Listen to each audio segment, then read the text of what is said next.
Alaman natin kung ano epekto nito, Weng, Oo. sa kanilang capital expenditure. Naks Sa naman, tatanungin na capex, ha? parang ano, parang negosyante ka din, Oo, Pero ano yun, tanungin natin, minsan-minsan, no? Ha? ipapasa niyo ba yan sa inyong singil sa produkto at I'm serbisyo ninyo? sure naman. Kaya nga, Kaya, 'di ba? Oo.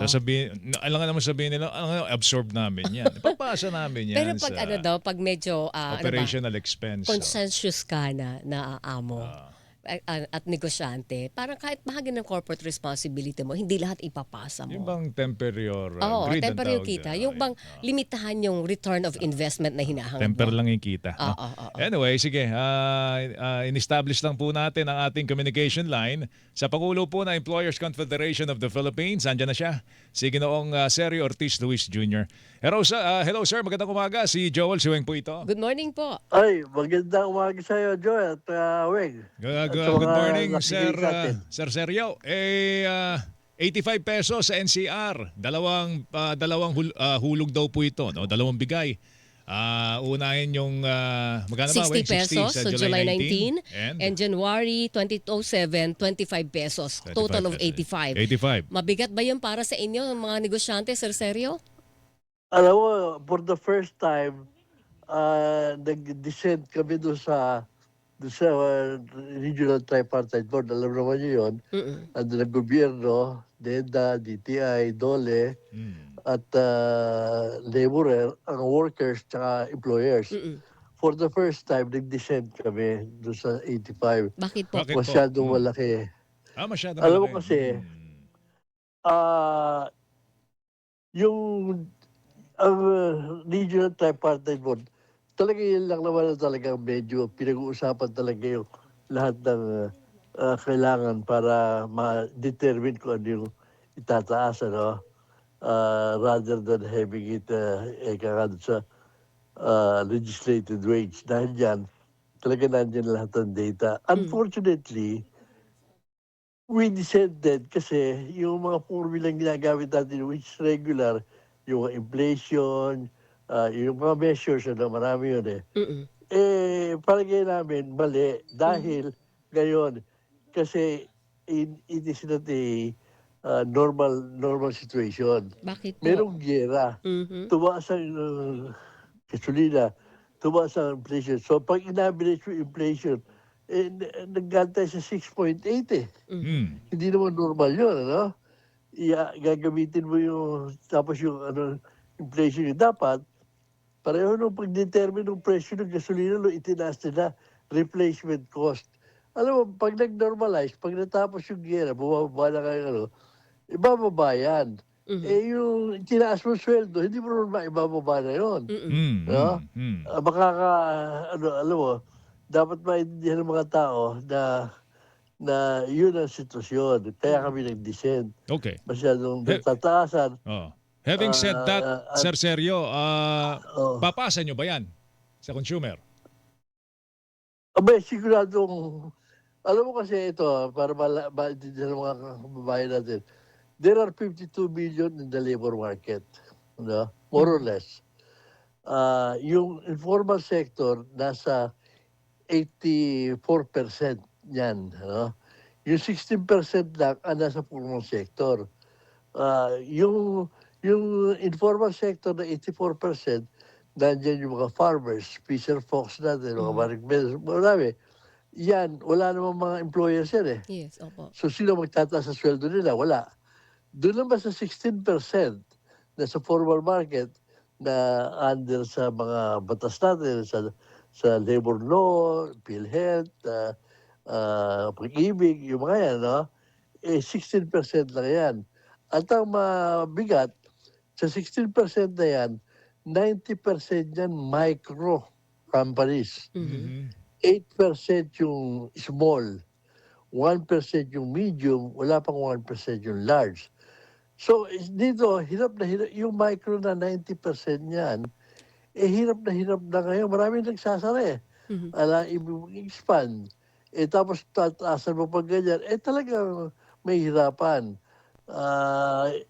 Ilan lang yung kaya-kaya yan. Baka yung large na wala, Mm. wala pang 1%, saka yung medium na 1%. even the small na 9%, hindi kaya yan. That at this time, lalo pa ngayon na, ang investors natin nangawala na, pati turista. Sir, Lalagyan mo pa na ganyan kalaki, lalo lang mawala investment. Sir, kung masyadong mataas po yung 85 pesos, para sa inyo magkano yung sakto na dapat idagdag sa sweldo? Actually, noong nag-deadlock kami ron, Mm. nung nagbutuhan, natalo kami, unfortunately, dahil nanggaling sa mataas na offer yung ginamit yung mga formula, 85 yung sinasabi lumabas, hindi kami payag sana kami hanggang 60. 60 60. pesos. Ang offer namin noon 40 tsaka 20. Ganyan din, 2 Kaya tranches. siguro ginawang 2 tranches po yan na 60 Ginawa muna. 85. Medyo natataasan kami. Yung sa 60, sabi namin, paiyakan na yun. Oo. Pero ang gusto lang namin lunagin, nire-respeto namin yung desisyon ng while we dissented, pagka in-implement yan, susunod kami. Dahil yan ang nire-respeto namin posisyon. Yan, pinipintas nga sa atin ng mga investor, napaka-erratic ng policy natin. Napaka-ray bagay para sa mga investors. Kulilat na nga tayo, lalo pa tayo makukulilat. Sir, Maraming mawala ng trabaho, kukunti lang mabibenepisyuhan. Sir, anong worst scenario na nakikita niyong epekto po ng ganito kalaking wage hike? Maraming investors sa atas. Marami yung mga micro na hindi kaya yan na magsasara. Alam mo naman, ang ginagawa, pagka mataas yung walang connection sa productivity kung minsan yan. Anong gagawin mo ipapatong sa presyo nila, di ba? Although, Kung hindi ba ipapatong na, hindi na kaya ng merkado, magbabawas ng tao or magsasara. Sir Sergio, Yun ang hindi natin gusto mangyari. although sa kabilang banda naman, Sir Sergio, sinasabi ng mga labor groups na yung paglaging pagsasara ng negosyo, mass layoff, na magiging offshoot ng dagdag sweldo palagi ay panakot lang daw po yun at hindi naman nagkakatotoo. Hindi daw nangyayari yan.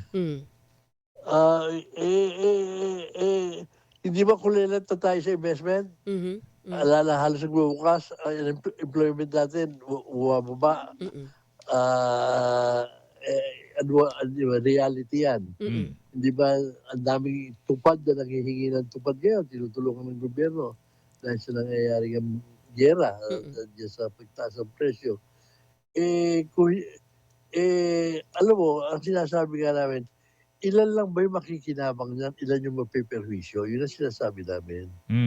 Okay. Ilan lang yung minimum wage area na tataasan mo, tsaka yung distortion, matutubong mo, ilang milyon lang compare sa 52 million na workers or sa kabuuan ng bilang, baka wala pa 4 million minimum wage area among the 52 million. Pero pag nagtaasan ng presyo, nagtaas sa inflation, kayo, hagip kayo. Hagip tayo lahat. Pero ilan lang yung nabinipisyuhan. So ang option na nakikita ninyo, dalawa lang. It's either ipasa sa consumer yung dagdag sahod na ito ng mga employer at the same time, baka sila yung magsara na. Parang ganon.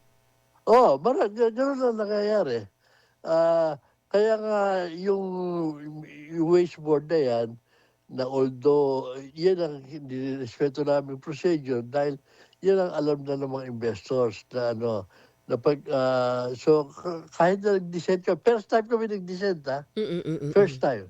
Pero hindi Because na ito, these are abnormal times to. Yun ang Hindi- sinasabi namin. hindi na yan pwedeng pwedeng iapila. gamitin yung formula. Apo. Hindi pwedeng gamitin yung formula ginagamit dati sa normal times. Hindi na ito pwedeng i-apila pa, Sir Sergio, kasi nailabas na yung order yata ng Regional Wage Board Ano po? Of course, Wala pwede na. apila, pero hindi namin i-apila. Re-respetuhin na namin yan. Okay. Yun ang maganda doon. Sinasabi lang namin yung rason kung ba't kami nag-dissent. Pero susunod kayo. Yun ang magandang balita doon. Susunod kami. Wala na Dahil, raw. alam mo, yan although hindi perfecto proseso, at least naririnig natin lahat yung rason. Opo. At hindi, kung mataas man yung 85 na hindi namin hindi ganun ka-reasonable. Opo. Okay. So, ang sinasabi ni Sir Sergio, wala na masyadong bagong investment. Actually, matagal na. Matagal na. Oh, wala 2 pa years ago pa dahil sa tindi ng corruption. Oo, isa na Di ba? Hindi na corruption. hindi na ho talaga pinapasukan ng investor ang Pilipinas dahil sa corruption. Alright. Oo. okay. Yun ang killer talaga. Pero yun ang reality. All right. Sir Sergio, salamat sa Sir, oras. thank Mag-ingat you. po kayo. Good morning to you. Maraming salamat, Joel. Opo. Good morning po. Si Ginoong Sergio Ortiz Luis Jr., Pangulo ng Employers Confederation of the Philippines.